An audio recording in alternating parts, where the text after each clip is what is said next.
It's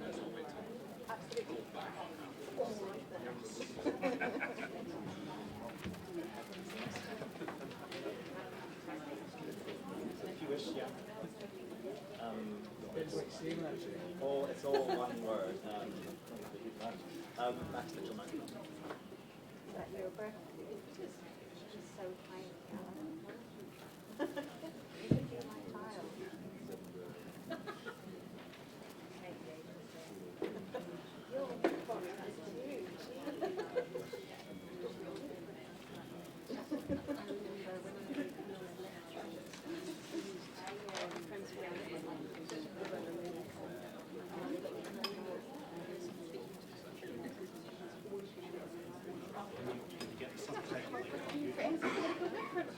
huge.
Right.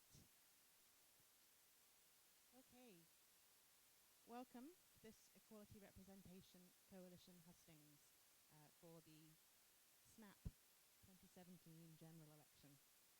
My name's Juliette Swan. I work for Amnesty International here in Scotland. And I'm delighted to be here as your chair for this evening. Amnesty, during the general election campaign, we've asked all parties and candidates to treat each other with respect and to stand together against hate. So I would ask that we adopt that attitude this evening. A number of housekeeping issues. First of all, toilets are either to the back through the glass door, or there's an accessible toilet just behind the pillar. We are live streaming this evening, and I know some people are taking photographs, so if you have any objections to that, raise your hand now. Nope, we're good. Excellent, thank you. This is an inclusive audience, and as you can see, we have BSL, British Sign Language Interpretation, and also this typed thing going on here, which is called something that I forget. So just be aware that everyone needs to speak clearly, especially the candidates or representatives of their parties, and don't interrupt or speak over each other. This is brilliant. I have a tool in my armoury to make sure they don't speak over each other. Briefly, to introduce the Equal Representation Coalition, it's a group of organisations that work to overcome discrimination and exclusion for marginalised and underrepresented groups. Members include Engender, Women 50/50, Inclusion Scotland, BEMIS, CEMVO, Stonewall Scotland, the Equality Network, Coalition for Racial Equality and Rights, actually. Are we good? Sorry. She warned me. We are delighted to be joined in this hustings by colleagues from the British Deaf Association. For this general election, the group are calling collectively for a commitment to maintain the Equality Act 2010 and implement in full as soon as possible, maintain the Human Rights Act 1998 and our membership of the European Convention on Human Rights, the Council of Europe and the United Nations Human Rights Conventions. So, to give you an idea of how this evening is going to go, I'm going to give a brief one-sentence introduction to each of our candidates, who will then have 5 minutes to tell you a little bit about themselves, and then we're going to go straight to questions from you, the audience. If you want to ask a question, if you come up to the front, and there's a microphone just over to my right, thank you, Phil, which you can use, again, just to make sure we're capturing all of the different interpretation methods. Those of you who need to, the questions will be interpreted by the sign language interpreters. So, just have to pull up my notes on my phone because I forgot to bring them with me. So, starting at the far end of the table, we have Tristan Gray. Tristan is the Scottish Liberal Democrat candidate for Edinburgh East. During his time in Edinburgh, he has worked for Edinburgh Leisure, Scottish Rugby, and the Scottish Parliament. He's a women's rugby coach, amongst other things. Next to him, we have Leslie Cameron. Leslie is a Labour councillor for the Liberton ward. She has previously represented the council constituency of Alnwick Hill in the ward before we moved to multiple member wards. During the EU referendum, she led the main campaign for the area. Then we have Councillor Adam McVeigh. Adam was elected as an SNP councillor for the Leith ward in 2012. He was re-elected earlier this month and is the new SNP group leader at Edinburgh City Council. Then we have Maggie Chapman. Maggie is the co-convener of the Scottish Green Party. Previously an Edinburgh City Councillor for Leith Walk for a period of 8 years. She has stood for election as an MEP, an MSP, and is currently rector of the University of Aberdeen. And then finally, and bless him, with 55 minutes notice, we have Max Mitchell. That wasn't on my notes, you see. Max Mitchell, who has been a councillor for Inverleith for how long now, Max? 3 weeks. So be kind. Right, so I'm going to start from that end. Come this way. You each, there's only one microphone for you guys to share. I'm keeping this one. So it's a bit like a talking stick. You can only talk when you've got the microphone in your hand. So 5 minutes each. I'll be timing you. I won't let you go over, and you do get a prize at the end if you are the fastest. But don't talk too fast. Just stay in your 5 minutes. Okay, Tristan. Just checking this on. Yep. All right. First of all, I want to say a big thank you. Thank you for inviting me here, and thank you to all the organisations involved in this coalition. The work they do makes them some of the unsung heroes of Scottish society, and we really should be thanking them day in, day out for the work that they do. A huge amount of the work that they do, the campaigns they carry out, is work they really shouldn't have to be doing. These challenges of looking after minorities and vulnerable people and making sure they have a voice shouldn't fall to the third sector. We shouldn't have a government that has to be forced to listen to the efforts of these fantastic organisations. As representatives and leaders of us all, they should be listening already. I'm proud to be part of a party that prioritises equality of opportunity, that truly believes that we should be able to, all of us should be able to grasp every opportunity that's available to anyone else, that all of us should be starting from the same starting blocks.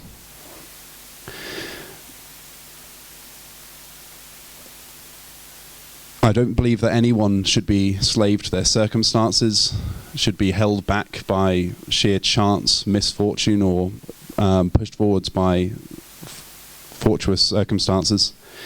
And these are the Liberal Democrat values I'm very proud to represent.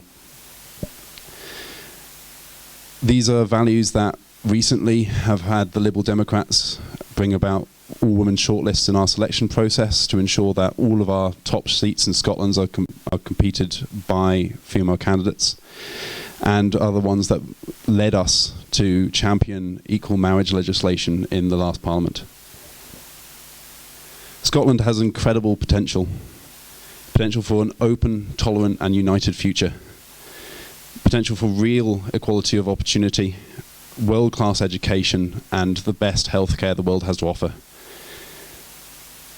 I truly believe that Scottish people, with their open and tolerant attitude to people of all walks of life, should be represented by a government that believes in exactly the same values. There is a real vision for Britain and Scotland going forwards, whether or not it is independent, whether or not Brexit goes ahead, where we can champion that kind of future. Being able to plan and legislate towards that kind of future, regardless of the constitutional situation, should be a priority of the next government going forwards. I intend to take that vision and fight for it. I believe it's time to make a vision of that kind of future reality. Thank you.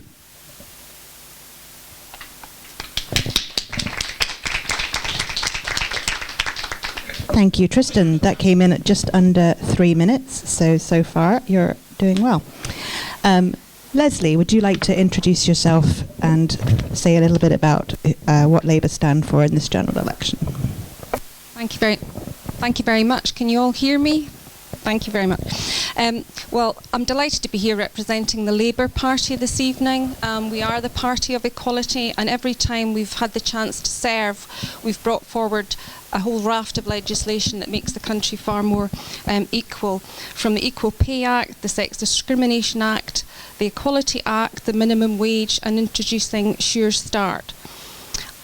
Under the Conservatives, however, progress is being rolled back for women, people with disabilities, LGBT people and BME communities. Cuts to public services and social security are landing disproportionately on women and ethnic minorities, with 86% of the money raised from the Tories' tax and social security changes coming from women's pockets. It was a Labour government that enshrined the rights and freedoms contained in the European Convention on Human Rights into UK law, marking the birth of the Human Rights Act. Devastating cuts to the Equality and Human Rights Commission by the Conservatives reveal their real attitude beyond the rhetoric to issues of equality and discrimination. And these cuts have been made amid the rise in hate crime recorded by the police in the last year. A Labour government would enhance the powers of this commission, the Human Rights Commission, to make it truly independent and to ensure it can support ordinary working people to effectively challenge any discrimination they may face. I just want to touch on some of the areas from our manifesto. Disabilities. We believe it is society which disables people. It's our job to remove those barriers. As I mentioned, previous Labour governments have always brought forward legislation to promote equality and remove barriers, and the previous Labour government signed the UN Convention on the Rights of Persons with Disabilities. The next Labour government, if elected next week, will sign that into UK law. We're also pledging to legislate to make terminal illness a protected characteristic under the Equality Act, and also to give British Sign Language full recognition as a recognised language. And I believe that the Conservatives have refused to provide a British Sign Language version of their manifesto, despite numerous requests, but they may have done so by now. With regards to diversity, we commissioned a report on our own party which was quite a bold step. And as I've mentioned already, there has been a rise in racial attacks, hate crime and anti-Semitic incidents. We are acting as a party on those recommendations, making sure there are fair and firm disciplinary steps to take. We are pledged to end racism, discrimination against Gypsy, Roma and traveller communities. Black and Asian workers still suffer a pay gap, so we would have an equal pay audit requirements on large employers to help address that. And we would make the minimum wage a real living wage. Further, the Parker Review, which encourages better representation of ethnic diversity on the UK's largest company, would be put into practice with Labour. With regards to LGBT, again, Labour has a proud record, having abolished Section 28, equalised the age of consent, created civil partnerships, and it was Labour votes at Westminster which helped equal marriage become law. We would plan to reform Gender Recognition Act and the Equality Act, which means that the outdated language of transsexual would become gender identity. We are also pledged to bring the law on LGBT hate crime into line with hate crimes based on race and faith. Our teachers would be trained to understand more clearly and be sensitive towards issues which LGBT students face, and guidance on sex education would be LGBT inclusive. Similarly, with the health and social care profession, more training to understand and meet the needs of LGBT patients. Finally, with regards to women, I've mentioned we've brought in equal pay, sex discrimination, etc. The next Labour government would have at least a 50% women cabinet, and there would be a gender audit for all policy and legislation for its impact on women before it would be implemented. We are pledged to ensure women have access to safe legal abortion, and we would work with the Northern Ireland Assembly to extend this to women there. A third of the local authority funding to domestic and sexual services have been cut by the Conservatives, cut by the Conservatives by 2012. You're already over, so I need you to wrap up. That's fine. I just one more sentence. Okay, it was just to say we would appoint a violence against women commissioner, and that would ensure funding for rape crisis and violence against women. Thank you very much. I'm sorry I went over time.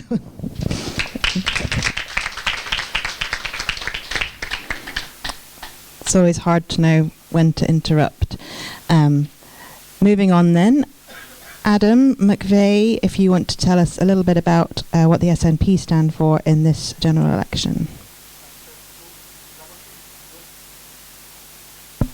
There we go, the on switch helps. Thanks so much. I mean, I'm not going to attack Labour today, and it's not just because I'm trying to form a coalition which involves Labour and Leslie in particular, although I have to say it has accentuated the fact that I would like to point that I agree with almost everything that Leslie said. I think the agenda that she set out is one that the SNP absolutely wholeheartedly agrees with. I'm proud to be an SNP member. I'm proud that I lead a council group in Edinburgh that's the most diverse one we've ever had. We stood 27 candidates at the election just a couple of weeks ago, and 1 in 10 of them were LGBTI. 2 of them were disabled. We fielded the only BME candidate in the entire city, which I think is a partial disgrace for us, but even more for every other party. I'm proud of our diversity, and our diversity matters. It also makes me a little bit upset, slightly, because a couple of weeks ago I turned 30, which means I'm now in the male pale stale category because I'm no longer young. So I'm now contributing to the problem rather than the solution, which does upset me just a little bit, but I'm trying to reconcile myself with my feminist views and other things that are trying to save me. I'm proud that the SNP has put one thing on the statute book in all the time we've been in Parliament, and I'm proud that that is a bill championed by Ailey Whitford, which was about violence against women and girls. And I think if you're going to have one bit of law on the statute book for decades and decades of a struggle about your country's freedom, actually that's a pretty good a pretty good thing to have. In terms of Edinburgh, and I'm going to keep my comments predominantly focused on our city, partially because, similar to Max, my notice was a whole 2 hours, which was really very, very good. And two, I'm an Edinburgh councillor. I'm the leader of the SNP in the city, so it's what I know and it's what I care about the most. People talk about Edinburgh as 2 cities sometimes. They talk about a city of great wealth, great culture, great opportunity, and then they talk about the other Edinburgh, the Edinburgh of challenge, the Edinburgh where people don't feel they have access to the things that everyone else has access to. And I think there's a whole multitude of cities. It's not just 2. There's a city for people with disabilities that find it hard to get around. There's a city of people who are maybe single parents with children who are having their benefits absolutely decimated by the UK government. There's a whole multitude of cities, and it depends on people's individual perspective and how they're looking at that. And I suppose why I'm emphasising that in particular is because the Conservatives are going into this election saying, as long as you're all right, Jack, then it's all right to vote Tory. And they want everyone to think like that. They want everyone to think, well, as long as I'm not too badly affected by one specific change, then that's okay. And they don't want us to think about the people that are being absolutely hammered by the benefits changes, the women that are being decimated by their family cap, the women that are being humiliated by having to fill out a form called a rape clause. They don't want us to think about these things, but I think we should. I think we shouldn't just think about our own perspective and how we engage with the city around us, with the community around us, and with the public services and benefit system and tax system. We should think about how that will affect the people on our street, the people in our community, the people in our city, the people across our country. And I think there's so much that the Conservatives have done. Frankly, it's tantamount to an attack. It's an attack on women. It's not just negative policies, it's an attack on women, it's an attack on people with disabilities, it's an attack on the poor. And every single one of those policies, I don't know where, I'm trying not to spread hate, but I'll say I have a gross dislike for those policies because they're completely counterproductive. What it does is it says from a government's point of view that if you take certain choices, if you're in a lower income scale and you have that 3rd child, then we're going to penalise you. And that's not an ideological decision for a debating union to debate out. That means that there's 3 children plus at least 1 parent then living in a much more unstable, much more unreliable, much poorer environment than they were before. I was hoping that there'd be an MP here from the Conservatives, and I do feel a bit sorry for you, Max, or at least an MSP to explain how they can possibly justify. I feel a wee bit bad about asking you that, Max, because you've only been there for a couple of weeks.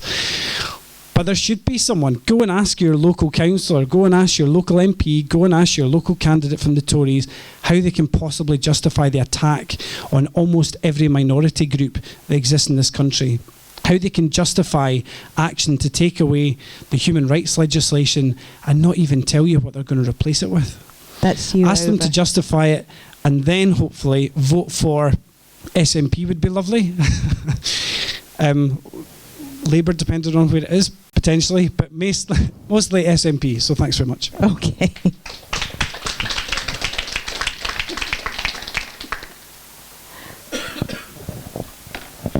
Deep breaths, Max.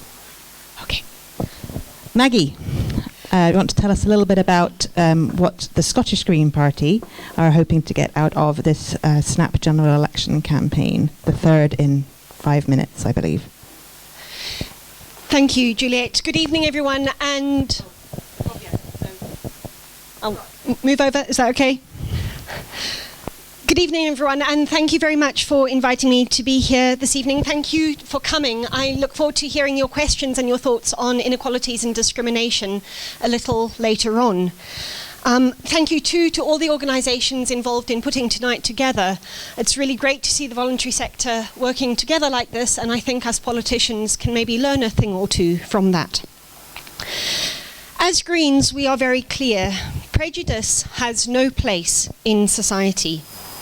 In our communities, our councils, and at Holyrood, we have worked hard to promote equality. campaigned with communities against austerity, and proposed policies such as a citizen's income, higher taxes for the wealthiest in society, and other ideas to tackle inequality. But it has been difficult, given wave after wave of attacks we have faced from Westminster. Since the election of a Tory government in 2010, we have seen a response to the global economic crisis that is, on its own terms, counterproductive. We know this only too well from the fact that the UK deficit has continued to soar, despite promises from the Conservative chancellors to get it under control. But what we also know about this austerity agenda, pursued by the Tories with support from the Liberal Democrats, it has greatly exacerbated already existing inequalities in our societies.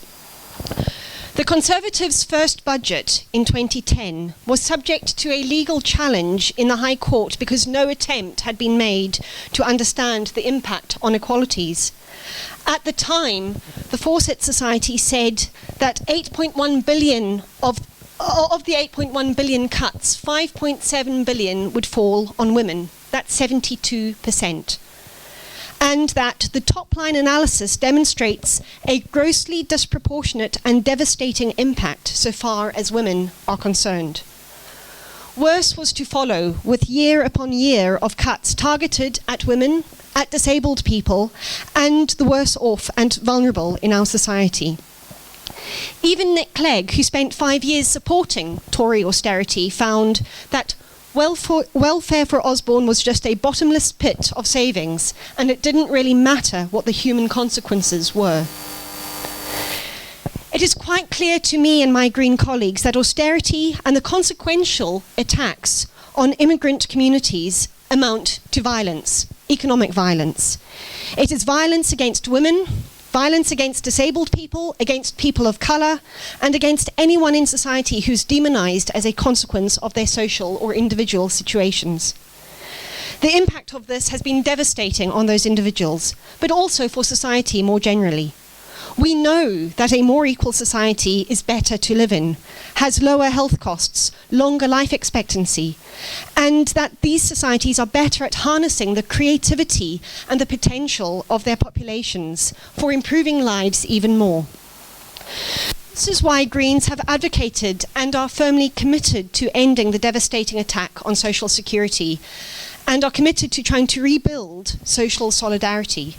We want to retain the Equality Act, the Human Rights Act, and our membership of the Council of Europe and the United Nations, as these acts and institutions provide vital safeguards for members of our societies. The first piece of green legislation in the UK was the Scottish Aggravation by Prejudice Act, which allowed recognition in sentencing for crimes of hate as a motivating factor. We want to repeal the grossly unfair family cap and rape clause contained within the Welfare Reform and Work Act 2016.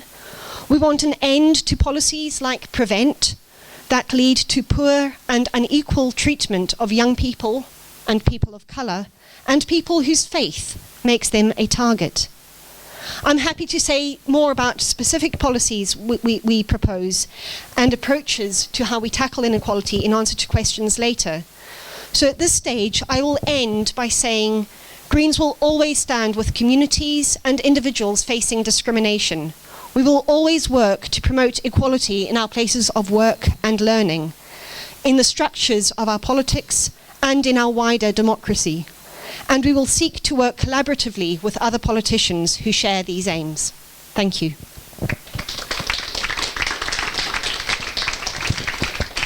Thank you, Maggie. So finally, for this round of introductions, we can move to Max Mitchell. Yes. I'm so bad at names. Max, if you want to tell us a little bit about what the Conservative Party have planned for this general election should they win. Okay, hello, I'm Max. I'm a councillor for the Inverleith area in Edinburgh. Please do forgive me, I don't have all the answers, but I'll do my very best. As you know, 55 minutes is a very short amount of time to revise. Anyway, just as a very brief thing, the Conservative government after Brexit, when it happens, and it is happening, it's not hard or soft, it is Brexit. It's not about the rights will be maintained. All our human rights will be maintained.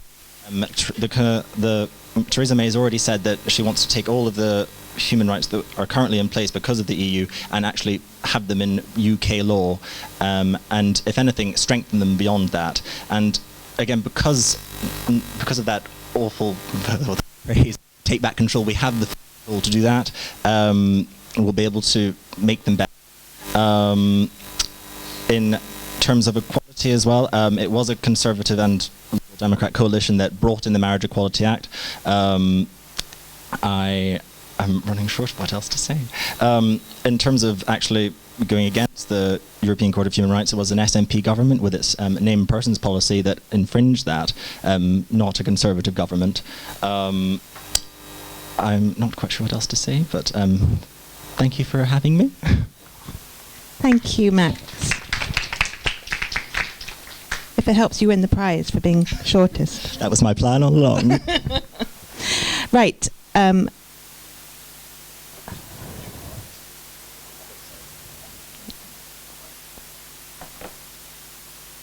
Okay. So I'm going to come straight to questions from the floor, because I think it's important that your voices are heard. So I do have a plant, but hands up to go first. Oh, right. I'm going. Sorry, there's 3 hands up. So I'm going to go with Kirsty over here, who is from Fife Women's Aid, and then I'm going to come to this gentleman here, who I believe will be coming up and using the sign language interpretation, and then the woman just behind you. So we'll take all 3 questions and then we'll come back for answers. Yes, if you could come up and ask your question into the microphone, that would be great. Kirsty, thanks. I only know her name because I met her earlier. I don't know everybody's name. If you get the microphone from Phil. Hi, thank you. So given the timing of the election, the snap election, a petition that was online to address the rape clause and the family cap in Parliament, which had raised over 25,000 signatures, will now likely be scrapped. In light of that, could the representatives from the different parties provide their thoughts on the family cap and the rape clause and how they plan to oppose them in Parliament, please? Thank you, Kirsty. Sir, if you would like to. Yeah.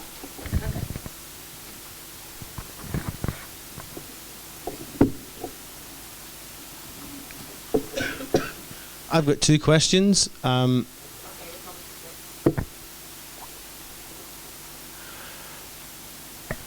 In 2016, poor people, homeless people, I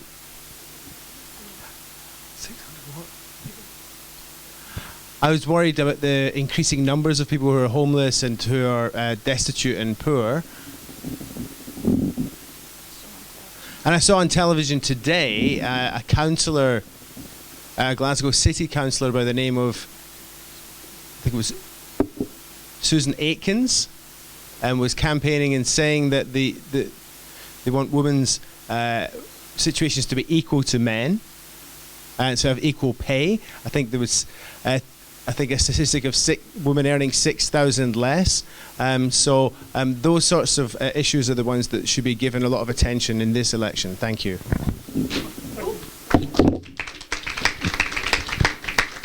So I think a question about the rise in numbers of homelessness and disabled people, and also a very specific question about equal pay, and perhaps asking the different representatives what they intend to do to ensure that equal pay is actually not just something that we aspire to, but something we accomplish. And finally, oh, look at you. Wow. Excellent. Thank you. Go. Okay. I'm here representing Results UK, which is an international development charity. And what I would like to talk about is equalities beyond the UK itself. And I know that in the last election, in the last government, the 0.7 commitment was made and is in all to spend on international development. And I think it's in all the manifestos. But what concerns me about this commitment to international aid is that it doesn't necessarily mean the same thing to all people. And what we would like to see is that it is for genuinely a relief of poverty and allowing equalities to come to all, so that we can talk in a world that there is equalities, not just within our city or our country, but we want to see a much more equal world. Thank you. Thank you. So we've got 3 questions. One about the family cap and the rape clause, one about increasing numbers of homelessness and disability, and specifically about equal pay, and one about international aid, and I guess about what the UK government ought to be doing to really set a path, not just at home, but recommendations abroad and showing an example abroad and what we can influence abroad, not least with the 0.7% of money that we give to international aid. Now, I'm going to do this alphabetically because I'm trying very hard to find equal ways of attacking this problem. So, Leslie Cameron is the first, so she gets to go first. So Leslie, if you could address those 3 issues and try and not take too long over it, and I will interrupt if necessary. Okay, I'm just wondering, would it be helpful if we addressed a question each? Do you know what I mean? Take one question and get 5 responses to the same question, because it might be a bit confusing. Okay, we'll do... I'm just making that suggestion first. Yes? Would that be preferable? We like that. The sign language interpreters like that, so I'm happy to go with that. Okay, so I will ask you then to answer the first question first, which was about the family cap and the rape clause. Okay. Well, where's the lead? Kirsty. It'll be no surprise that Labour are totally against the rape cap and the benefit cap. And it's just not something we would just not entertain. In terms of other things that I mentioned in my opening remarks about what we are trying to do for women and women in crisis, I never thought I'd say this so early on, being back in Edinburgh, but I've been a client of domestic violence, not in this country, in another country. So I've got some ideas about how we might learn from how women are supported elsewhere, but I think it's absolutely fantastic that Ailey Whiteford's legislation got through. I happen to have gone to the same... I know Ailey, I went to the same school as her, so I'm particularly proud that that piece of legislation came through. I do beg your pardon, sorry. I think that's all I'd like to say. It's a definite, we don't want that. So Kirsty's asking for a clarification about what the party exactly would do to... Well, if we're elected as the government, it wouldn't happen. It's as simple as that. If we are elected, it wouldn't happen. If we are elected as the UK government, it wouldn't happen. And if we're not, we're absolutely going to, absolutely campaign with, I think, fellow parties, make sure, because it's just not acceptable. It's absolutely not acceptable. Okay, thank you. So with the new revised plan, Maggie Chapman, if you could tell us about this family cap and rape clause, please. Yeah, thanks for the question. As I said in my opening remarks, we want to abolish it. It's an outrageous policy that has been imposed on women. And I think the specific question you mentioned about the petition and it falling off the agenda because of the timing, I think that's something that's an issue of democracy, of broader democracy. I think that needs to be tackled. So I think there's something about ensuring that there are ways of capturing those ideas, because it won't be the only one that has fallen off the list. I think Greens across the UK will work with other MPs to make sure that those issues are raised in other ways, through early day motions, through questions, and through other mechanisms. And I think I hope that there will be a majority in Westminster of politicians who want to abolish that. I know it's not universally held within the Conservatives that it's a good idea. And I think this is absolutely one of the issues where there needs to be cross-party working to make sure that we have to get rid of this. It is unjust, it is unfair, it doesn't even belong in the dark ages. It belongs way further away than that. And I think as Greens we pledge to do whatever we can, working with others to make sure we get rid of it as soon as possible. Tristan? Hi. I actually had something about this written down as my opening statements, but we were told that we were supposed to reduce the amount of hate in the statement, so I hastily scribbled it out and tried to be as positive as possible. That may have been a mistake. Oh, well, thank you anyway.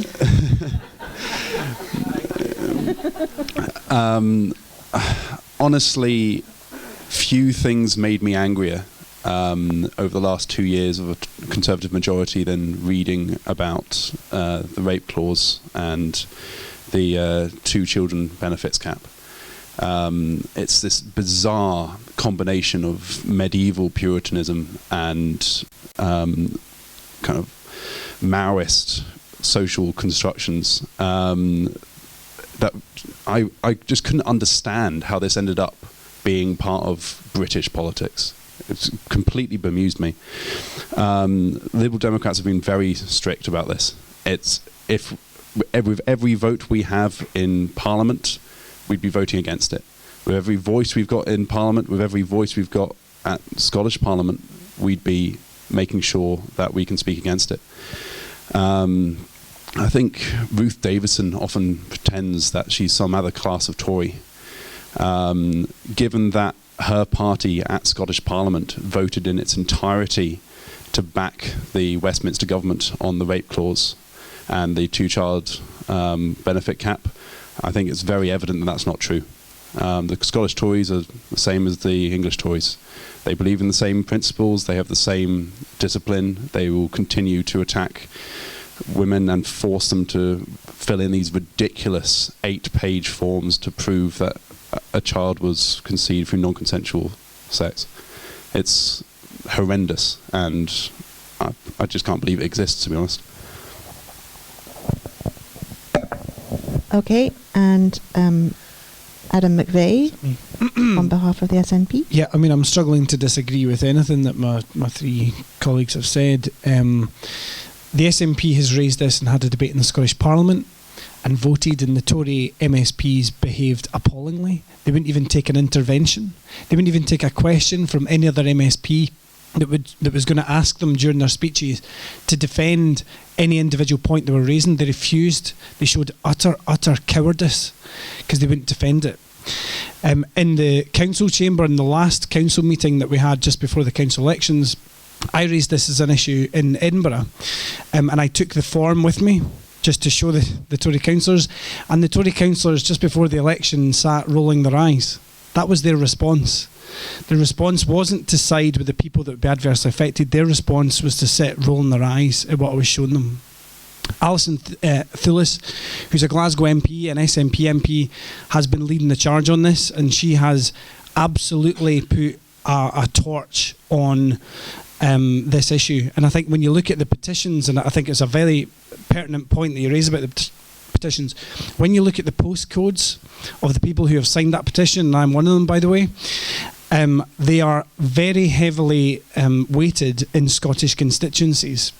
And the reason that they're heavily weighted in Scottish constituencies is because the SNP have been absolutely peddling this. We are going to fight this absolutely tooth and nail as far as we need to stop it. Alison's made this her mission to stop this, and I'm absolutely standing with her and the other women. I was at the demonstration in the Scottish Parliament. Again, not a single Tory bothered to come outside and even have a conversation with anyone. They hid inside, I imagine under their desks, I would imagine. It's a nice mental image. So the Tories are showing absolute cowardice in attacking women. They're not even willing to defend the policy that they're standing on. They're aiming to essentially divide and rule, and that's what Tories do, unfortunately.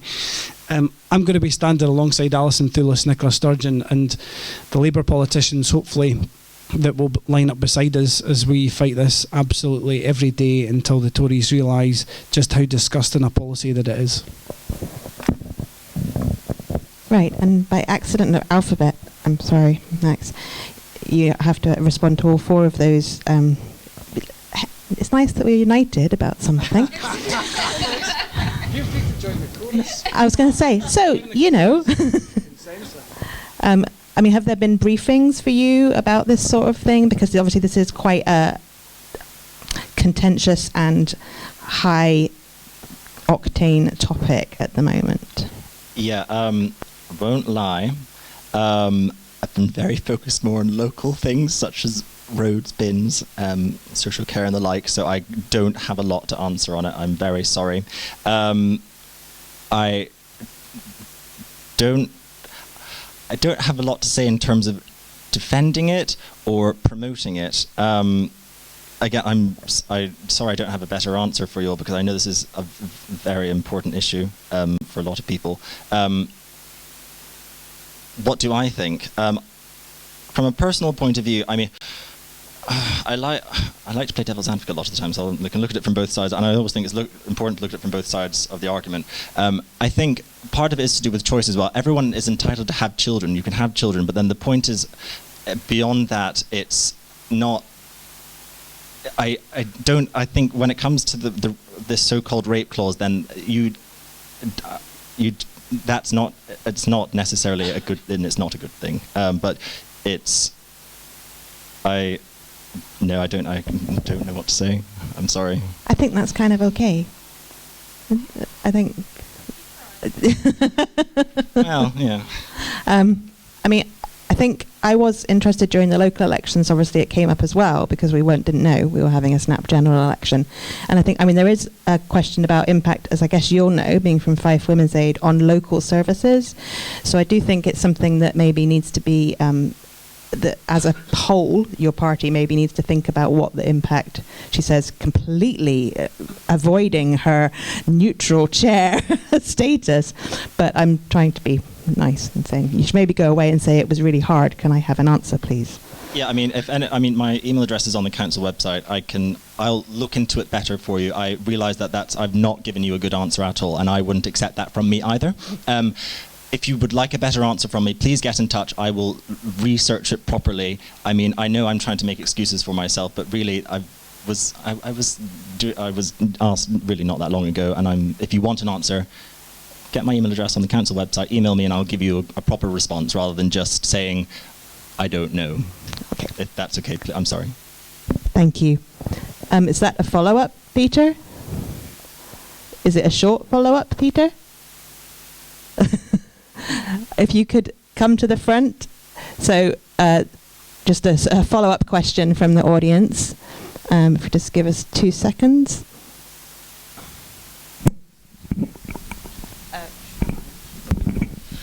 Thanks. I've watched politics with increasing anger over the past 7 years as Tories have taken people's lives and ripped them up as part of a project around austerity. I understand that you've come here with less than an hour's notice.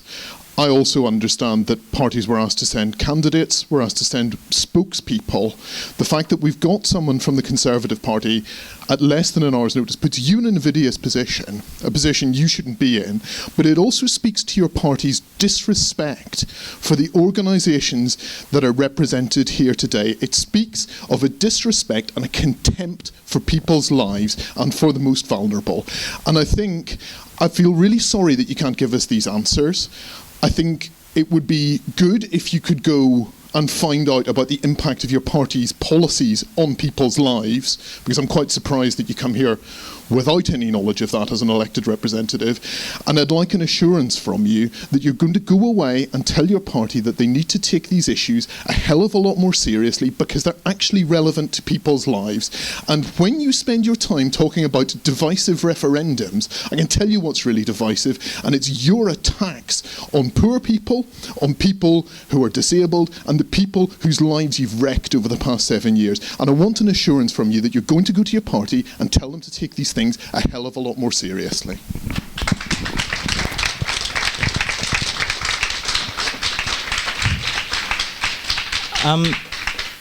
If I may respond very briefly, I would say that we do take it very seriously. I mean, could I classify myself as a minority? I mean, I'm gay. I mean, that sort of counts.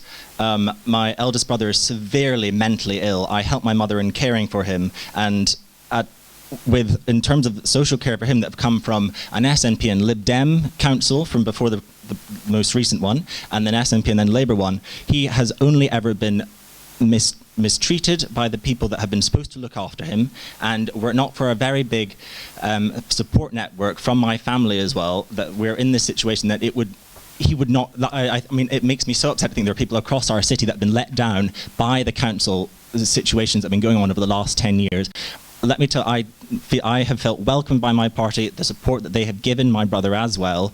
I appreciate what you've said, but I have to disagree. We take it very seriously. I take it very seriously. My brother, other marginalised people like gays like myself, who have not always had an easy ride. I might be conservative. I'm not posh and rich and all that. I appreciate my accent is a little bit muddled, but I take it very seriously. My party takes it very seriously, and I have to respectfully disagree. I take your point on this so-called rape clause. I will look at it better. I will have a better answer. I was asked to do it because they clearly thought I would be better than I am. So, sorry. Thank you, Max.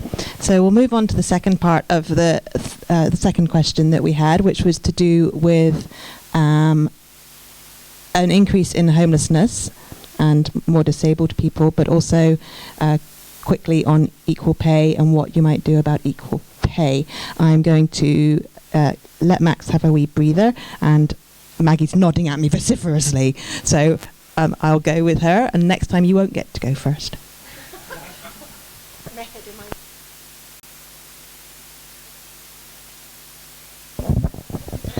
It's that pesky on button again. Right, homelessness and destitution. These things are a political choice. I think that is very, very clear. It is not just an unfortunate inevitability in society that people are homeless or without the adequate support around them. It is born out of a series of social and economic choices and policies that politicians choose to implement. And it means the policies that have been implemented that lead to this mean that we have a problem with it within our society on this. I think we know that more and more people are in very, very precarious positions, even if they are in work. Losing one paycheck, being made redundant, losing one paycheck can lead them to homelessness. And as a society, we are a wealthy society. I've just Googled this year that the Times Rich List has indicated that there are now more billionaires in the UK than ever before. 134 billionaires, 86 of whom live in London. Their wealth, combined wealth, increased by £3.2 billion last year. Don't tell me we don't have the money to tackle homelessness in this country. Of course we do, but we choose not to, because the Tory government is hell-bent on wrecking people's lives. I was the first politician about 8-9 years ago now to propose the payment of a living wage when I was an Edinburgh councillor. So we need justice in our workplaces around payment. It's great that that's now seen as a good thing to do across the board, but we need to still work hard on tackling in-work poverty. For those who aren't in work, the Greens propose a citizen's income or universal basic income to treat every person with dignity and respect, regardless of their position in the economic cogs and the labour machine. On housing, I think there are a whole range of things that we get wrong. We get wrong regularly. We don't focus on affordable housing. Affordable housing makes up a very small proportion of the houses that are built across the United Kingdom, and quite frankly, there is no excuse for that. Allowing developers to get away without building the affordable bits of developments just because they've been through a tough time, it's been really hard for them since 2008. I'm sorry, I don't care. We need homes, we need houses for our people, and we shouldn't be letting people away without making good on their promises and and our expectations on them to provide the services, to provide the homes that our people need. On equal pay, I was one of many who worked in Edinburgh City Council to ensure that we appropriately implemented the Equal Pay Act. It's still an ongoing process. There are still court cases and court actions underway, not only in Edinburgh, across other councils as well. And I think it's a damning indictment that's been on the British law books since the 70s, and we still haven't got it right. That's a damning indictment on us politicians. And I think there is something we need to be very, very clear here, that these things are choices. They are not just inevitabilities of our system. We choose to implement policies that make these things impossible for people. Housing, equal pay, fair pay. And that's got to change. And it's up to you to make sure that you elect the people who will commit to do that. Okay. Max, are you ready to leap back in now? Because you've been last a lot. And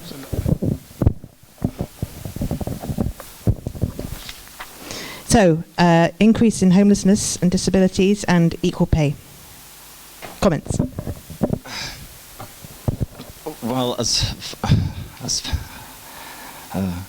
far as I'm aware, again, we've already been signed up to an Equal Pay Act. I understand that there's still evidence to suggest that there is pay inequality.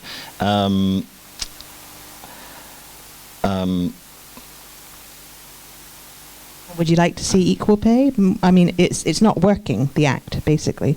But it should. I mean, as far as I mean, I've only got experience from my from what I work in. Everyone, I mean, I get I used to get the minimum wage, and now it's gone up, thankfully. And it's still, we all get paid the same. I'm a little bit rattled. Tell you what, it's fine. We're going to brief you later, and you can come back and tell us all about it in 2 weeks' time. Okay. And you'll be a much better counsellor after having been briefed. So pass it back down again, and Adam, you can go next.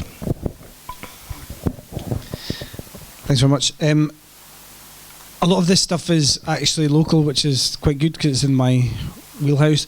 In terms of homelessness, in terms of poverty, I get a lot of people in my surgery saying that the landlord's selling the flat because it's Edinburgh, and when they bought the flat 8 years ago, it's probably tripled in value, and they can, the thing that they thought would be one little slice of their pension is now suddenly their retirement plan in total, because they're planning to move somewhere fantastic. So there's a lot of people who are in the situation of the landlord selling from literally under their feet, and they're struggling to find literally any accommodation for them and their families that are in their price range. And sometimes they're on benefits, and sometimes they're not on benefits. Sometimes it's they work, they have their budget, and they still can't make the kind of money that they need to make property in Edinburgh affordable.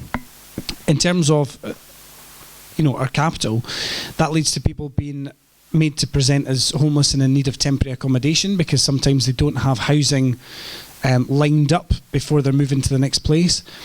I think it's important to remember, and it's going back to this idea of us all together. It's not just about us and our own personal experience. It's about opening our eyes and seeing what's around us. And I bear Max absolutely no ill will, and the comments I make against the Conservatives are nothing to do with him. But I do hope that there's a wee ray of light in some of Max's comments, that as he starts to understand what his party's frankly doing, if this was my party doing it, I would be doing things, probably very vocal things, against my own party leadership, because I wouldn't be supporting it.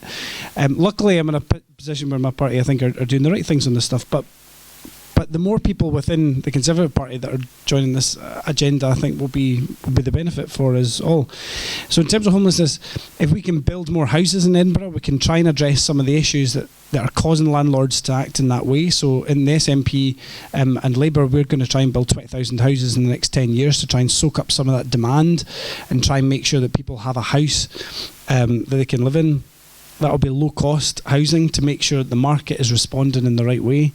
In terms of poverty numbers, I agree with what Maggie said. We need a living wage, a real living wage throughout the entire economy. Edinburgh Council pays its 18,000 staff living wage. And we're working with our suppliers and the entire supply chain of everything the council buys to make sure that everyone who gets a contract with the council is not just paying its staff in relation to that contract living wage, but is paying its staff and its entire company living wage before they get access to that revenue stream. So in terms of homelessness, I think if we build the housing, if we improve the temporary accommodation service, and we make sure that the support is there to make sure families and individuals are supported right up until the point that they would otherwise be made homeless, then you start dealing with all the factors that can cause it. The bit of it that's outside our control, unfortunately, is the benefit system, which rests with Westminster. And the Conservatives have been, I'm struggling to find the most positive version of negative language I possibly can, but let's use the word retrograde. Yes, use the word retrograde in terms of the policies that they've pursued, in terms of the attack that they've pursued against people in the most vulnerable, poor state in our society. So hopefully, if we end up with a change in government and the SNP is in a position of influence, and hopefully our Labour colleagues will be receptive to collaboration and cooperation, as we hope to be in Edinburgh as well, then we can start to change not just Edinburgh, not just Scotland, but the whole of the UK, and for the better. Okay, Tristan, just because, you were first before Leslie. Nope. Hi. Sorry, was it Peter who gave the intervention earlier? Just want to take a moment to address that. I think it's important to note that Max, at his late notice, isn't the only person here to be drafted in by a party at late notice. And I'm a little bit disappointed to be the only Westminster candidate on this panel. Not a single other party sent a candidate. I think it's a little bit unfair on him to be targeting that particular accusation directly at him. For him to, at last minute notice, be brought here is incredibly difficult, especially because he's essentially being drafted in to defend indefensible policies. Returning to the question itself, on homelessness, the Liberal Democrats have a series of different policies that I think will really make a difference. One is to ensure that all local authorities have local homelessness housing associations. We're somehow one of the few parties to have put forward a Westminster manifesto that's fully costed, and that has been deemed by the IFS to be significantly ahead of both the Tories and Labour in terms of benefiting those on low incomes. The bottom 30% of society would double their advantages, double their lack of disadvantages under a Labour manifesto compared to the Labour and the Tories. I personally believe, and I fully admit this is a personal belief, that the concept of someone being able to work a full-time job and still not being able to afford to live as the living wage suggests doesn't make sense to me. That the idea of being in poverty whilst in full-time work, it seems ludicrous, and I think it's vital that governments take a step forwards to ensure that all companies, all employers pay a wage that allows anyone in full-time employment to be living a decent and dignified life. Something that the Tories have recently brought into force is cuts to under 21s housing benefits, and to cut under 25s from the living wage. I think that persecution of young people can do nothing but drive more of them onto the streets. The number of young people, especially those from disadvantaged backgrounds, especially those from LGBT backgrounds, who may not have the support of parents to fall back on should they fall on hard times, to have the security of housing benefit torn out from underneath their feet for no other reason than the Tories don't particularly care about young votes, is a disgrace. And I think it will do nothing but drive more young people in the streets. And I think it's vital that the other parties in Parliament work together to ensure that those cuts are reversed. On equal pay, it is Liberal Democrat policy to significantly increase the transparency of all corporations in how they report their pay.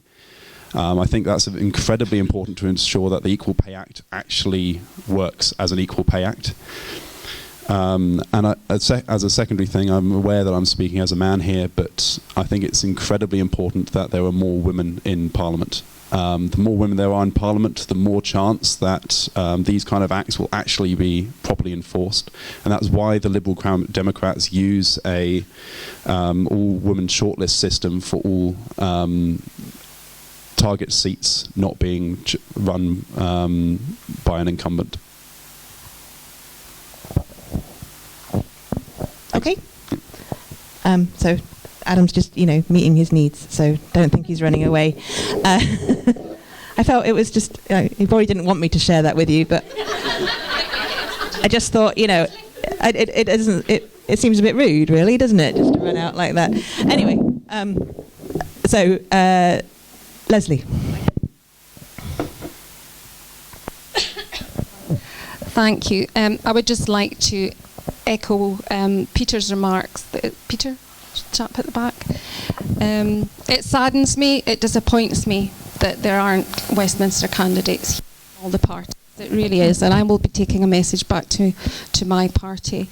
And I didn't have much notice either, I have to say. But in relation to the questions that have been posed regarding homelessness, in terms of Edinburgh, I think there are about 5,000 empty properties currently that could be made available. House building throughout the UK is at an all-time low since the Conservatives and Lib Dems came to power in 2010. There are 900,000 fewer householders who are under 45. I mean, those are big numbers. That's the extent. In terms of what Labour would do, what our commitments are in terms of house building, we would obviously prioritise brownfield sites. But more than that, it's not just about we can say we're going to build houses, but we've also got to look at, making sure that our construction sector has the right skills. At the moment, a lot of our house building projects are done not by locally skilled, trained tradesmen in this country. So we need to sort of have a joined up industrial and skills strategy to make sure we've got the skills and people available to build all these houses. One of the other things we want to do, what Labour has pledged to do, is to continue the Help to Buy funding through to 2027. We need to more downsizing options, in terms of bedroom tax type things. A lot of older people are seeking downsize, but there just aren't the properties available. It's not just about building more homes, it's about building better homes as well. And one of the things that we would do is to consult on a minimum space for new homes to avoid the sort of rabbit hutch type thing, and also make sure our houses are sustainable, better insulated, and that in turn would help meet our climate change obligations. In terms of the causes of homelessness, yes, I agree with Maggie in terms of austerity being a political choice, but I have to say, with the greatest respect to other political parties on the panel, that we have the Conservatives, both the Conservatives and the Scottish National Party, pursuing their own variations of sort of nationalism. And, the SNP government at Holyrood does have the choice to enact its social security responsibilities, but has made the political choice not to do that. It's increasingly difficult, given the cuts, the austerity choices made by Westminster, which in turn, I'm talking about funding particularly to local authorities. The funding cuts from Westminster, which have been taken by the SNP government at Holyrood and doubled and passed on to local authorities in Edinburgh, throughout Scotland, but in Edinburgh, we've perhaps 250 million pounds cut from our budget over the last 10 years.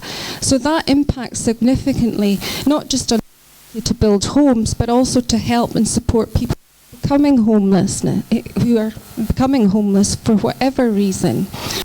So I would make a plea to those respective parties who are in power currently, and obviously I hope for a Labour government to be elected next week so that we can get to work on what we would do to address the housing issues, to really take some responsibility and put some more funding into councils and other agencies to make sure we address this, because I've spent 7 years living in Australia and I've recently returned to this country, and it saddens me that in 2017 in Scotland, people themselves, they don't have a roof over their heads. These are basic human rights, human needs, and it saddens me, and it's one of the reasons why I decided to stand for election to the council again, is because I could not believe what I was seeing around me in this country, and it just is not acceptable, and I think it shames us all. Thank you. Oh, sorry, I haven't touched on equal pay. Okay, quickly. It's a good thing, right? Of course it is. Of course it is. What I would like to say about that, what I'd like to say about equal pay from an Edinburgh context. The Lib Dems and the SNP were running this council from 2007 and 2012, but that administration did not address the there was a huge sort of equal pay issue at the council in terms of women being were needing were due to payments back, years of payments for equal pay, and it was only when Labour and the SNP came into power that was addressed and people received their equal pay payments, and that was dealt with. It was a huge issue. Lots of employees who were entitled to equal pay had not been receiving it. I don't need to say anything more about Labour's track record on equality for women. I think I mentioned that in my opening remarks. But of course it's an absolutely good thing. The one thing I will say though is one of the things that's in our manifesto is we would scrap the fees for taking employers to court for industrial tribunal for discrimination, whether it's for equal pay or maternity, and we would also, because that everyone should have access to justice to fight discrimination. And the other thing we would do in terms of maternity discrimination is extend the period to make a claim for that from 3 months to 6 months. So there's still lots to do, but I hope that gives an insight of our commitment to addressing these issues and our support for equal pay. Sorry I went on so long. I think we'll forgive you.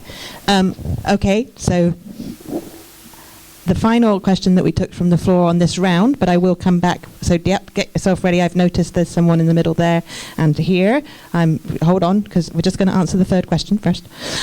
So the final question in the first round was on international development and the fact that that's the 0.7% and whether we're really achieving equality in the way that we spend that money. So I'll take bids. Who wants to go first?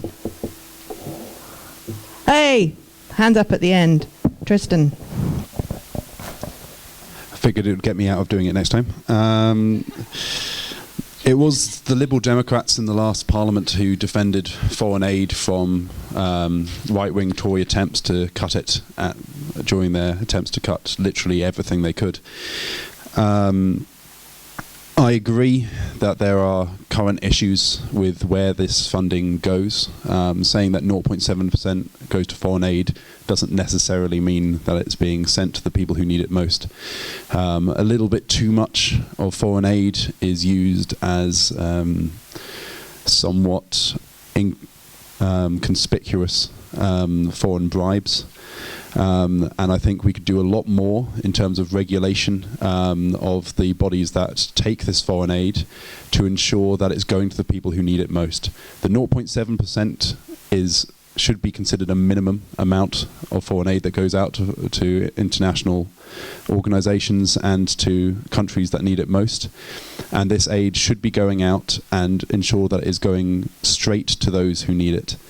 Ensuring that it doesn't get tied up in any kind of bureaucratic exchanges or tied up in authoritarian regimes. I think that's incredibly important to ensure that 0.7% means 0.7%. Okay, Maggie. Your microphones. Sorry about that. No. I think there are a couple of things. I'm from Zimbabwe. I spent 19 years of my life in Zimbabwe. I was born and grew up there. And I have seen the consequences of government corruption and the effects that it has on people's lives on a day-to-day basis. But to say that third world or developing countries are more corrupt than the UK, I think is hugely problematic for a whole range of reasons. We just need to look at the ways in which bankers have been dealt with in the UK and across some other European countries, not all. I think when we talk about international aid, the flip side of that is international debt and debt repayment of those countries. And one of the huge problems that we have is many countries spend more servicing the debt to the UK, to the US, to other European countries. They spend more on servicing debts than they get in international aid. And that's a problem. Why are they giving us money to repay loans, or interest on loans, and we're giving them less money to deal with some of the consequences of global crises, like the economic crash, like the refugee crisis, like natural disasters, earthquakes, and so on. To give you an example, Angola, who is Africa's biggest oil exporter, 44% of its government expenditure went on debt repayment last year, 2016. That might have actually been for the 2015-16 financial year. 44% on debt repayment. That pales in the amount of aid that then goes into Angola from the UK, from the EU, and from elsewhere, pales into insignificance. So we can't talk about international aid without also talking about debt repayments. And you have to tackle that element of how global finances work. Why are we expecting countries to service international loans, many of which are with the IMF, that bastion of anti-corruption? It just makes absolutely no sense to me. So that's one of the issues that we absolutely need to tackle when we're talking about international aid and the relationships with UK, EU, US and other economies. There is a question of corruption, of course there is, and I think it's important that we use the relationships that we can have with organisations like many of you represent, with sister organisations elsewhere in the world, to make sure that actually we understand local situations better, because the British government does not understand the local situations in all the countries that it gives international aid to. So we need to understand better. So there's a huge, an important role of education that needs to happen. Education of the politicians, of the civil servants that interact with and deal with international aid. Understanding those local situations better will enable us to target where that international aid goes more effectively, and will help tackle some of the corruption. Are we going to eliminate corruption overnight? No, but we all know that more equal societies have lower levels of corruption. And as long as we maintain a situation where countries are paying the UK, the US and other EU and other European countries more in servicing debts than they get in aid, inequality is inevitable. And that is going to lead to corruption and furthering the kinds of problems that the question highlighted. Thank you. If we could go to Leslie next and then Adam. Thank you. Thank you. Well, the last Labour government set up the Department of International Aid, and we're pledged to continue spending the 0.7% of gross national income on official development assistance. However, we'll take a robust sort of approach to the current self-regulation of the Department of International Development, whereby private contractors, make profits. Make sure that there are new rules to ensure that aid is used to reduce poverty for the many and not to increase profits for the few. Oh, sorry, my dear. Sorry, thank you. Okay, I'll move to the left. Labour also supports the Sustainable Development Goals, which have been agreed globally to eradicate poverty and to protect the environment. And we will make sure that there's a cross-government strategy at Westminster to ensure that these are implemented and reported annually to Parliament. Following Brexit, of course, to fulfil our national obligations under these goals, Labour is pledged to guarantee that the least developed countries will have continued access to the UK market in order to protect their vital export revenues. We're all very much aware that there are far more refugees and displaced people since the Second World War, which is a failure of diplomacy, conflict resolution, and of human rights, and these aspects will be right at the heart of Labour's foreign policy. The Conservatives have shown absolutely no leadership on this issue, whereas we are pledged that in the first 100 days, if a Labour government is elected, we will produce a cross-departmental strategy to meet our obligations on the refugee crisis. Just reflecting on Maggie's points, the global tax system itself is deeply unjust, and Africa's economies alone lose more than £46 billion annually through corruption and tax evasion, which equates to more than 10 times what they currently receive in aid. So what Labour would do we would act decisively on tax havens, introducing strict standards of transparencies for crown dependencies and overseas territories. Jobs in global supply chains are also important, so that's a way that we have to make sure that British businesses who operate around the world also comply with decent standards, are not exploiting workers or the environment around them. The other aspect I would just highlight is that we're pledged to work with business to ensure that the provisions of the Modern Slavery Act are fully respected, including reporting on due diligence in supply chains. I think that's all I'd like to say on that at the moment. Thank you. Okay, but I hope that gives a... I think that's... No, I would like to say this one. Sorry. In terms of public health, because we've all seen how global disease, whether it's... what's the thing? The Ebola and the one that's the Brazil... begins with a Z, I forget. But we're, they don't respect borders, so I think it's really important that we have investment in public health to find affordable cures for these diseases and help the world more generally. So that's our view on international aid. Thank you. Sorry, I went on. No, I'm happy for you that you have so much that you feel you can support in your manifesto. Go, Adam. Yeah. Okay. International development, SNP. On we go. We're in favour of it. I agree with everyone else. 0.7% should mean 0.7% on international development and relief. I think the development part is important. It's that sort of give a person a fish thing or teach them a fish. If you build a road in a country that needs a road, you actually enable other developments to take place. So it's not just about relief, it's about development, but the 0.7% should definitely be used for things that are more productive than, frankly, the Conservatives have been using them for. So in January this year, Boris Johnson was caught with his hand in the till because he was siphoning off some of the money to foreign relations with former Soviet states, for example. Michael Fallon in September last year suggested that the international development budget could be used in anti-terrorism organisations and projects. So the Conservatives are frankly not to be trusted on this issue any more than they should be trusted with anything else, because they've shown themselves completely irresponsible. I actually probably would have trusted David Cameron a wee bit more because he had that sort of soft-hearted, liberal, wishy-washy, spineless thing going on. So I probably would have trusted him a little bit more than Theresa May, but she seems sort of wobbly and jittery and in a kind of, Thatcher rebooted, but with the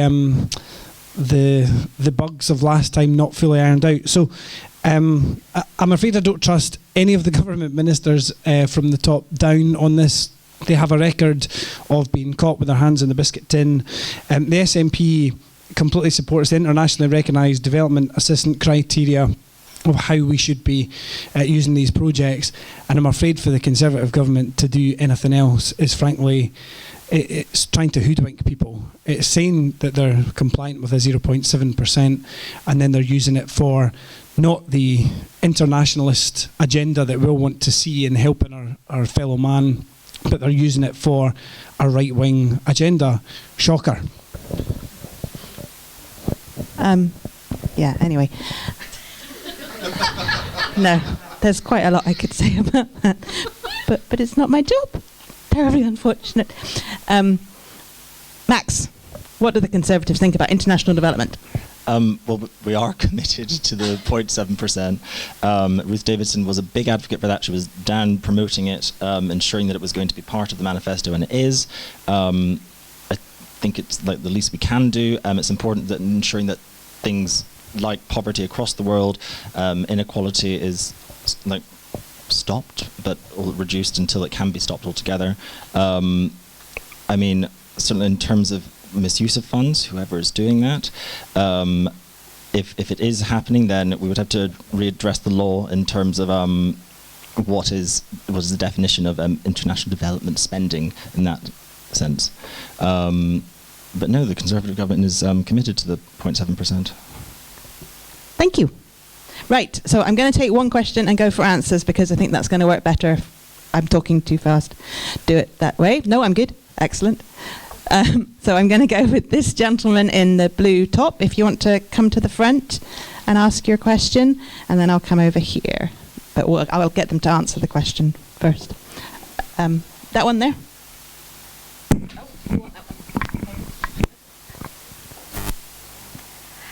I know that there's a lot of talk you're all committing to. Hopefully there will be a minimum wage and a living wage. But what about 0 hours contract? What's happening in Parliament about that? We need to have assurances rather than we hope. Thank you very much. So let's start with Adam on 0 hours contracts and actually stopping them rather than just, aspiring to stop them, I think was the point of the question. Yep. So in Scotland, I think we have a strong record in trying to make sure people's employment rights are maintained. 0 hour contracts they have a use in terms of trying to, if you like, soak up additional unemployment. But the cost of that is actually prohibitive. So there's a kind of free market argument which hopefully Max will wax lyrical about, of soaking up unemployment and making sure people have that revenue stream. It doesn't essentially work. It doesn't provide the safety net that employment should be. And actually, when 0 hours contracts are taken in conjunction with the benefits,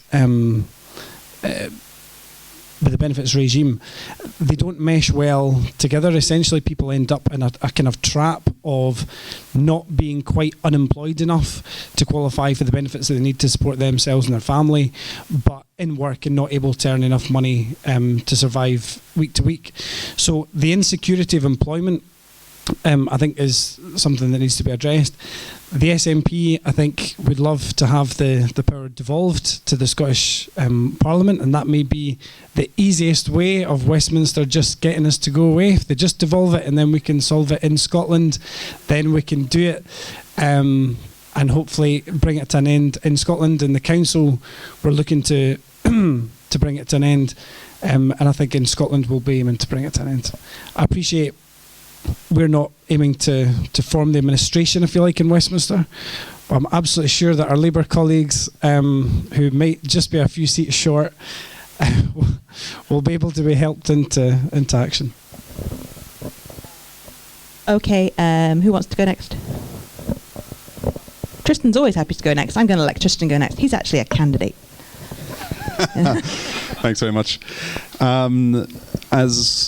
As well as going early, I'm going to touch on another theme of mine. I'm going to briefly touch on a point that was brought up earlier. My Labour colleague here mentioned the Crown dependencies. I'm actually from a Crown dependency. I'm from Jersey originally, where I worked in compliance and finance, which may be the most sleep-inducing sentence you'll hear tonight. Something that me and my colleagues back home are fully aware of is the compliance requirements of the finance sector. and what results in people being able to hide money offshore. What resulted in huge amounts of tax evasion, tax avoidance, wasn't the existence of crown dependencies in tax havens in Caribbean. It was the rampant deregulation of the finance industry by the Labour government prior to 2010. That is the reason that this is possible. That is the reason why Jersey somehow ends up with a higher transparency rating than London. Before we even start looking overseas, it is important that we deal with our affairs at home. Now to move on to the actual question. On 0 hours contracts, 0 hours contracts do afford a lot of freedom to a lot of people. There are workers who enjoy having the freedom available to them to work on one or many 0 hours contracts. It's a position I've been in myself. I worked in self-employment. I've worked in 0 hours contracts on top of other work that I've had, and it's incredibly useful. It's something that allows a lot of flexibility, a lot of freedom. What the problem is where these contracts are being taken advantage of, and that's on top of 0 hours. That includes people being ranked as self-employed when they're not really self-employed. It's a way of employers getting around regulations that only apply to fixed hours long-term employees. That's where government regulation has to come into effect. It's where governments have to take a step forwards and say, you can't get away with that. If someone is working a fixed number of hours every week, they should be on a fixed number of hours contract. And it's not that difficult to start regulating in that way, and it's about time that government started taking that seriously and saying that employers can't get away with literally anything they want with telling employees what their status is.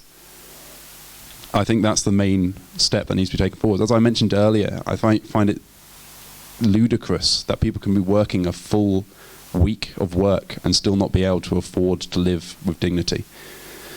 Regulations that force employers to give people the contracts that they're actually working is a step in the right direction.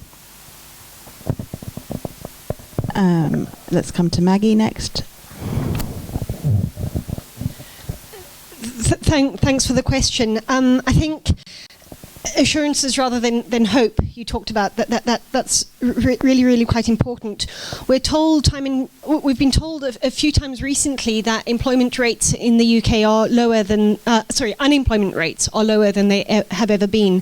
This is primarily because of the increase of precarious work, such as those for people on 0 hours contracts. And we know, as Adam has said, there may be some instances, a very few instances, where those kinds of contracts may be appropriate, such as for lawyers who teach in universities who can't actually have employment contracts like the other academics at those universities.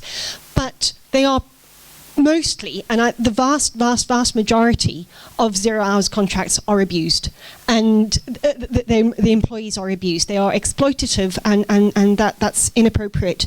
During the Smith Commission process, it was the SNP and the Greens that argued for the Scottish Parliament to have powers over employment law to change this, and we were knocked back by Labour and the Conservatives. So I think there's political scope in Scotland to maintain the pressure for those kinds of powers, but it is unfortunately a power reserved to Westminster at the moment. And given that 0 hours contracts are good for some employers who want to squeeze every last little drop out of their employees, I'm not sure I'm going to see any change soon.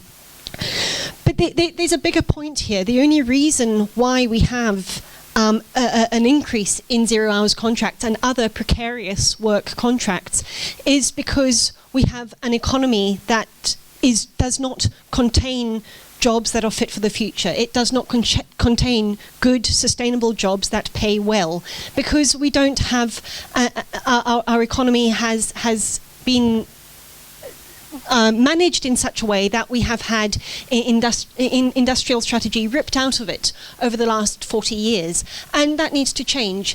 Greens and others have put forward proposals around investing in green jobs in the renewables sector in the UK, in Scotland particularly. Westminster have cut subsidies and support and investment into that sector. We want to see jobs that mean people are never in work poverty, as as we've heard, people working full-time still having to use food banks is a disgrace. That shouldn't be happening. But it's because we don't actually we haven't created the jobs that people need. And we're going to need that. We're going to need to do that. We can't run an economy on cyclists delivering things as the gig economy takes on over more and more aspects of our lives. So there's a much bigger question here about how our economy, who our economy serves, and at the moment it doesn't serve the people. It serves a very small group of people. It serves their interests, not everybody else's. I think that's probably enough for me on that. Okay, I'm going to go to Max. I'm probably going to annoy you all and speak from an anecdotal point of view. It's not that I'm in favour of everyone having a 0 hours contract. I mean, I think the flexibility that it can offer is really important. I mean, when I was a student, if I had to do even 20 hours a week trying to do a dissertation on my final exams, I don't think I was in a stress ball all of my own.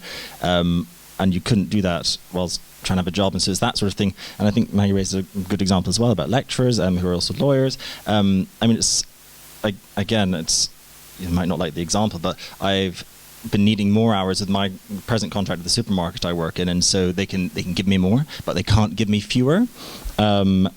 And now that I'm in the position where I've just got a new job, and one I'm so honoured to have, and believe me, I'm going to hopefully be better and get better, but I would like to try and reduce my hours, but they can't do that. And I can see the pros and I understand the cons of a 0 hours contract. I mean, for example, the people that are parents that I work with in the supermarket, if they don't have those hours, if they can't get the more hours, if there isn't more of a budget, then how are you supposed to live? So you're kind of at the mercy of your manager or your supervisor who's willing to give them out. But then again, the same person that was needing more hours just last year, now that my colleague whose son is now unwell, she needs far fewer hours, but because of her contract, I don't understand why. I won't name the employer, but they're not agreeing to change them, and they're not agreeing to change it for me either. So I can see the pros and cons of 0 hours contracts, but I think it's more the fixed term ones which are potentially worse. There are more people on a fixed term contract. I've been on a fixed term contract for over a year now, again with the same hours, and you just have to try and get more when you can, or do the basic. So sorry, I'm both in. I understand why 0 hours contracts can be good. Thank you. And finally, Leslie. Thank you very much. People may remember that in the 2015 general election, we had a pledge to ban 0 hours contracts, and equally we have that same pledge to ban them completely, so that every worker can get a guaranteed number of hours each week. If you do look to the Labour manifesto, you'll see there's 20 aspects of work-related legislation that Labour would do. I don't propose to read them all out to you. Yes, don't. No, I won't. I shan't. I've mentioned quite a few of them already. But others, key ones from this, repeal the Trade Union Act, because and allow people to have access to union representation. I've already mentioned about getting rid of the fees for employment tribunals. Banning unpaid internships is another thing. Strengthen protections for women against unfair redundancy, because nobody should be penalised for having children. And give equalities, I think for this audience, give equalities reps statutory rights so they have time to protect workers from discrimination.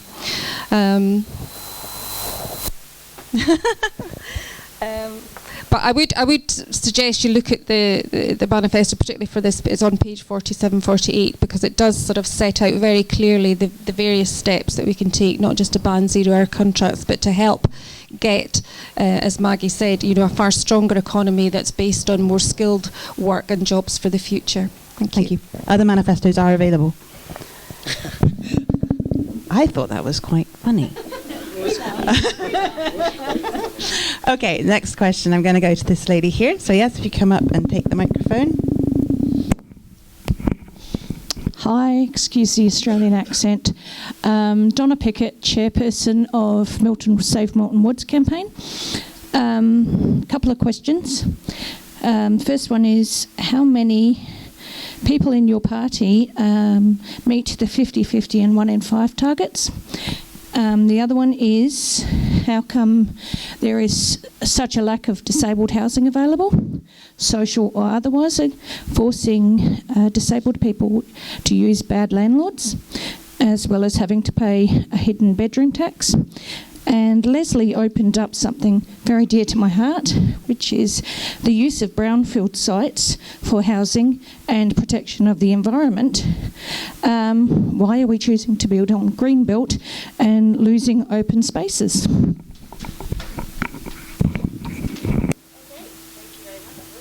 Turn myself off instead of on there. That was a bit stupid.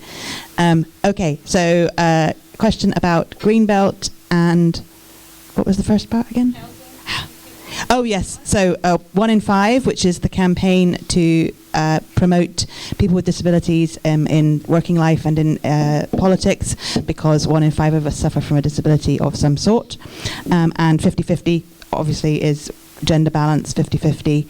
So the question I think was like how your parties are doing on that, which is quite a big question. So I think, but let's see how they come up to the challenge. Then I am going to start with Adam. Sorry, it's my own microphone. It's not the Roman one. In terms of 50-50 and 1 in 5, I don't know the exact rate, but we have a lot of women in the SNP MP group. In the council group, I'm absolutely delighted because we just went in a matter of weeks from 1 female councillor, which is disgraceful, to 2 away from 50-50. So we're 2 away. We're so close. In terms of 1 in 5, we had 2 registered disabled candidates who stood for us in the council election. 1 got elected and 1 unfortunately didn't. But there's a by-election somewhere that I'm sure she'll get back in. So I'm quite heartened though that the SNP MP group, I think, is the gayest in the world, and we wear that accolade very, very proudly.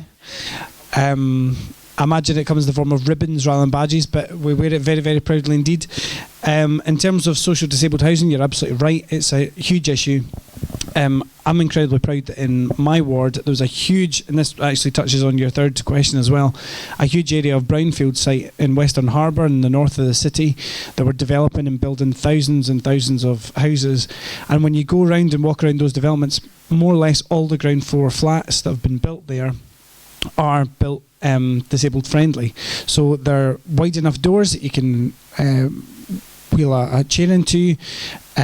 They're all on the same level. They're completely accessible. The doors inside, because I've been in, and they're fantastic. So they're very built with disabled people in mind. There's still a lot of brownfield site there in the north of the city, in Granton, in Leith, in Newhaven. And we're looking to utilise that in the next couple of years to get a lot of the thousands of houses that we need to build, the social houses, in the north of the city. And so it's kind of 2 birds with 1 stone, because the more we can build, and we're collaborating with people like Portleith Housing Association as well, who broadly make sure that their ground floor flats are disabled compliant as well. So the more we build there, and we're trying to deliver things like tram extension to try and accelerate that build programme to bring some of that forward. But Granton and Western Harbour have been fantastic successes in terms of building thousands of homes, not in the green belt but on brownfield land, and thousands of those houses in the development have had the ground floor occupied by disabled friendly units. So, but I completely accept there's a long, long way to go in talking about the people who come and see me about a housing crisis. There are a lot of people in that situation where their housing needs are incredibly specific and tailored, and we don't quite have the stock to meet that demand. In Edinburgh, it's a problem with absolutely every demographic groups, but it's particularly acute with disabled people. So that's why we need to accelerate the build programme, do things like tram extension to try and enable that change. And as soon as we do that, we can enable and unlock the kind of housing that can, frankly, be a game changer in how the housing mix looks in the city. Let's go to Maggie next. As an aside, if when I was working for Friends of the Earth I could have got SNP to support the tram, I would have been a happy girl. Thank you. I was the SNP transport. I never thought I'd hear an SNP politician voluntarily mention the tram project. So thank you for that. On 50-50 and 1 in 5 first. within the Scottish Greens, we have structural systems to ensure gender equality in a whole range of different ways. We have a co-convener system, for example, as our party leadership structure, specifically designed to promote not only the category that you now fall into, the pale male category, but also, I wasn't going to call you stale, so there you go. But to give women an opportunity, not an opportunity, because it sounds like, oh yes, come on, give us something that we don't deserve. To make a very clear statement of intent in that. Do we always get it right? No, we don't. Of course not. Our MSP group is woefully male heavy. And that's not a comment on any of the physiques of any of our male MSPs. But we did have, at the top of the 8 regional lists, we had 4 women and 4 men at the top of all the regional lists. So there are structural systems within the party to make sure that our candidate groups are gender balanced, and that we try and walk the walk. We don't always get it right, but I think that one of the things that speaks to is having structural systems in place are all well and good, but if the culture is wrong, then you can put whatever structures in place you like and they ain't going to work. So the stuff that we're working on. I will say though that our Edinburgh councillor group is 50-50, and one of our female councillors it does declare themselves to be disabled. But I think there are other issues with disability around declaration. It requires people to self-declare, and I've spoken to people within the party and elsewhere who haven't because of stigma. And that's something we need to challenge, and we can't shy away from that. I think that's something that is all of our responsibilities to challenge that wherever we see it. Because if the problem is hidden, then nobody's going to address it. Or it's up to a very, very small group of people who make that their life work to address it, and that's not right. It's all of it's an issue that all of us should take seriously. We are currently within the party working, I know I mentioned that the tension between structural and cultural changes. We are working on some of the structural issues to enable that, especially around disability, but also around race. I think there are problems across politics around racial representation as well. In terms of housing, I don't disagree with anything that Adam has said around what we need to do. Although I think it's not just enough to encourage developers to build accessible buildings. And I think this is something that doesn't only affect the disabled communities. We face an ageing population. More and more older people have mobility issues, and we are going to need to take this to grasp this issue really quite seriously, because we know people don't have we know we cannot provide the housing that people need, and that's something that, again, we have the choice. We need to make the choice to develop that. And as a Green, my colleagues both in the Parliament and at councils have always prioritised building on brownfield sites. The reason why people don't, and they prefer greenfield sites, is because you don't need to clean greenfield sites, so it's cheaper. And money, it's the bottom line. So it's about having the policies that mean that profit is not the only motivating factor in our development and our planning system. At the moment, it is, and that needs to change. Thank you. Max? I'm not entirely sure about our MSP group, but in the Parliament that has just ended, nearly a quarter of our Conservative MPs were women. In Edinburgh, we've got 2 female candidates in East and South. And in Council, nearly a quarter. We've got 4 of 18, so that's nearly a quarter.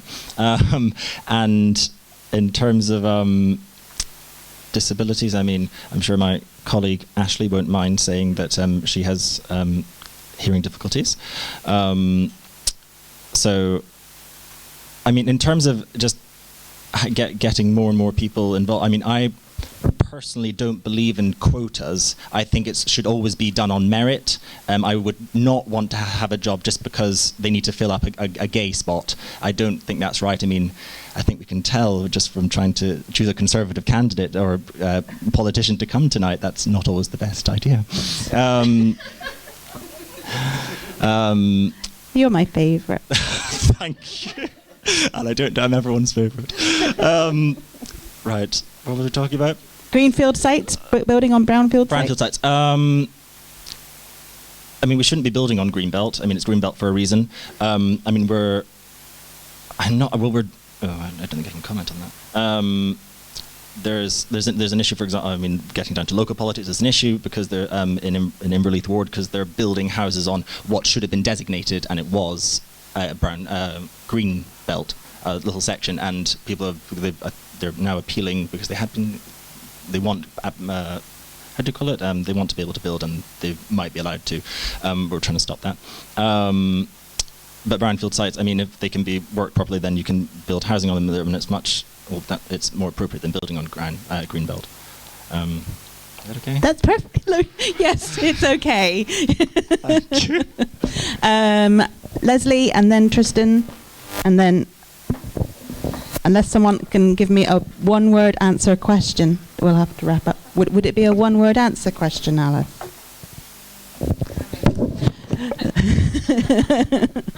Thanks. In terms of 50-50, like our Green colleagues, the Labour group has 6 women and 6 men, and in fact, this was the first time, I think, maybe in any council across Scotland that the Labour Party or any party fielded more female candidates than men. We had 12 women and 11 men, so that was a first. And we still have a policy of women-only candidates for council by-elections. So as far as the general election is concerned, in Scotland, Labour have an equal number of female and male candidates. In terms of 1 in 5, I mean, I'm just getting to know my new colleagues, but people like Ashley and Derek who come on board, I mean, they're colleagues. They're not colleagues who are disabled. They're just, colleagues, and I think it's fantastic. My Labour colleague Pam Duncan Glancy is standing in Glasgow North, and she's a powerhouse of a candidate. If you've ever met Pam, her hashtag is Pick Pam. We have a BME candidate standing in Edinburgh, but it's not about, I have mixed feelings about quotas, because I always believe it's about merit, but actually I've seen and learned from experience that actually you do have to have quotas, unfortunately, to make a difference, to absolutely make a difference. In terms of, is it after this? Is it just a question about brownfield development and disabled housing? Yep. Yeah, it's interesting. Max and myself, I think we were the only 2 who attended from the panel here who were at a planning committee training session today. So that was very interesting because the discussion about greenfield and brownfield sites came up. And of course the council wants to encourage development on brownfield site, but it is down to the market. I'm delighted to hear Adam's comments about things progressing in Granton and Western Harbour. When I was on the council previously, I was the first chairman of Waterfront Edinburgh, and I didn't think that 18 years on we would still have our waterfront undeveloped, but again that's a reflection of the market in recent years, and we must be the only capital city who hasn't developed our waterfront into something quite special. So I hope that this current council will progress that.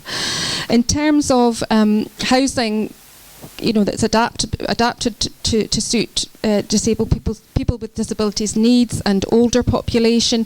It's not so much planning; it's more building standards that have the rules and regulations to enforce that. And of course, in terms of any coalition that is likely to emerge in terms of the City of Edinburgh, I can certainly say from the Labour side, we would want to see equality and accessibility and removing the barriers that there are, certainly at the forefront of any coalition agreement. So, I think, is that all the questions? That was perfect. Okay. Thank you very much. Let Tristan have a say. Yes. I knew you were there. So to return to something I said earlier, the Liberal Democrats have a very strict, fully costed manifesto. One of those manifesto pledges is to build 300,000 new houses. As soon as we can enter government, a majority would be fantastic. I think it's vitally important that we don't make the same mistakes that have been made repeatedly by Tory administrations over the past few decades of taking social housing built by other parties and immediately selling them off. It is vital that housing not be something that is only used for profit. Housing should be something that is a right, something that people have access to no matter what their circumstances, and for that to happen, social housing is incredibly important. That housing is built with proper consideration of those with disabilities is equally important consideration. Unfortunately, I don't know a huge amount about the regulations around that, but if anyone would like to contact me afterwards, I'll be sure to look into the manifesto on that topic. I think it's incredibly important that this house building happens on a local authority by local authority basis, so that local authorities can address local issues and local housing shortages themselves. You never know, maybe if the Edinburgh Council actually develop an administration, they might be able to start on that. One important thing on it in terms of brownfield sites is a lot of developers like holding on to these sites and waiting until they go up in value before doing anything with them. I think there's a certain degree of I'm not an economist, so I'm not entirely sure what the pros and cons are of things such as land value tax. But I think these are the kind of big changes that need to be looked into and consulted on to ensure that things like brownfield sites are properly used for initiatives such as social housing. On balances of minorities and vulnerable people in Parliament, I've got a good few years left on me before I enter the full male, pale and stale category, thankfully. But I'm aware that within a few years I'm going to be part of the problem. I was a member of Liberal Youth for quite a few years, and I was a very strong advocate of making sure that no one ran for office as a leader of the exec if they thought there might be a woman or someone from a minority group who could do better. They should stand aside, they should put them forward in their place and campaign on their behalf. Often these situations emerge because there's a hell of a lot of men from all male private schools who basically get trained up to be politicians. A situation that people from other backgrounds don't have the advantage of. The idea that people could break into this situation based entirely on merit is a tricky one, and I certainly don't have any mixed feelings about things like all-women shortlists. I think it was a huge step forward when the Liberal Democrats passed it on both a federal and a Scottish level to ensure that more women entered Parliament against a huge number of white, male, privately educated Etonite candidates that other parties and ourselves tend to have running for a lot of these positions.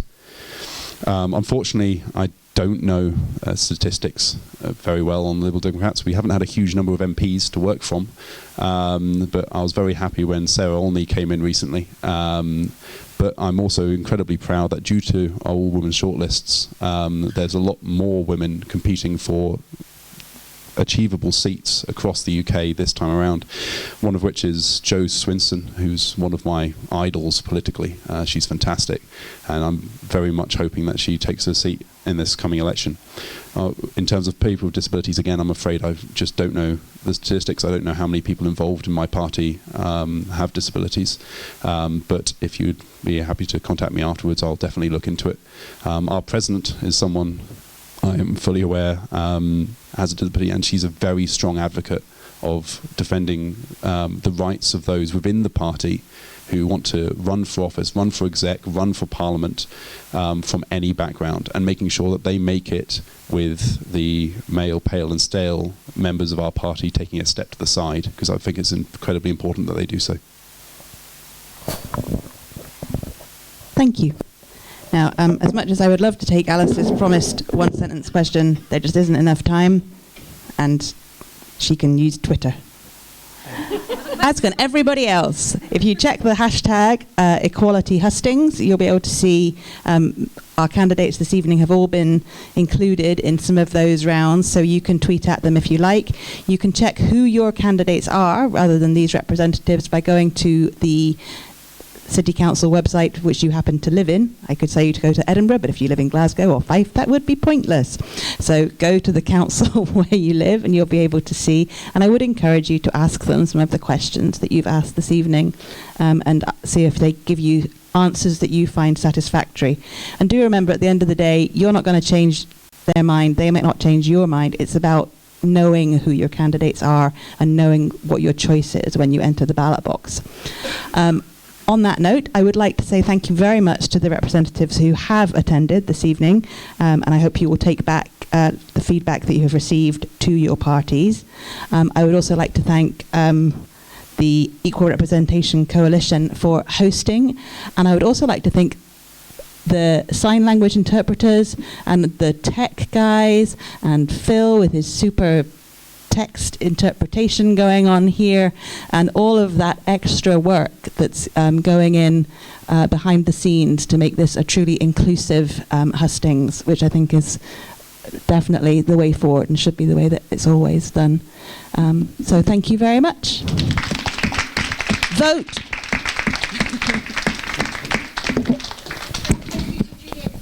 Yeah, I was just going to say thank you very much to Juliet for an excellent job of chairing. It's always a pleasure to. I always to say watch. I'm not going to do it again. I'm sure I speak for everyone asking Juliet to not give up chairing hustings. Can I just ask, there's some monitoring forms and feedback forms on your chairs from when you came in. We would really, really appreciate if you could complete those forms. If anyone requires assistance to do so, just let myself or one of my colleagues who are on the edges of the room know, and we're happy to assist you. It really helps us to know how to do these things better in future. And can I add my own thanks to the rest of my colleagues in the coalition for being involved, to our communication support, and to the rest of my team who helped put everything together here tonight. And finally, to yourselves for coming along. It's been really heartening to see such a great response from our spread of communities to come along to hustings like this. So thank you for coming.